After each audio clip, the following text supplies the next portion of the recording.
480 миң сомго Vito сатылат. Жыл кайсы байке? 2003 жылкы жемесичи объему. Эки дизель. Турбо дизель дейт. Киши ташыганга семейный такси кылса деле болот да. Мына рульдагы сол тарабында экен. 9 орунду Vito сатылат. Абалы өзүңөр көрүп тургандай 480 миң сом дедиңер, эби? Ооба, 480 миң сом. Багажын ачып берсеңер, багажын.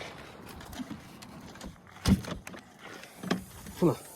Яка турист ташысаңар да болот, турист ташыса да. Турист ташыса. Легкосъемный сиденьелер арты. Арты. Буларда чечилип калат экен. Чечилет, легкосъемный. Карагачы, ичине канча киши отат? Турист ташыганга дагы дизель, водитель менен 9 киши дейт.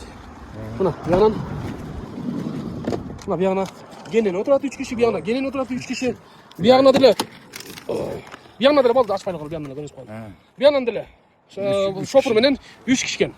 480 миң сом баасы, кызыккандар төмөндөгү номерге байланышыңыздар. Үй бүлөлүк дагы, конокко дагы, удасы өккө дагы, турист ташыганга да кыскасы любой нерсеге ылайыктуу. Дөңгөлөктөрү жаңы жайкы. Кышкылар барбы беке? Жок, болгон. Жайкылар бар экен, кышкысын өзүңөргө учурун алып аласыңар. Кызыккандар төмөндөгү номерге байланышыңыздар. Дизель болсо үнөмдүү болуш керек белке? Дизель үнөмдүү, өтө үнөмдүү. Кызыккандар чалыңыздар.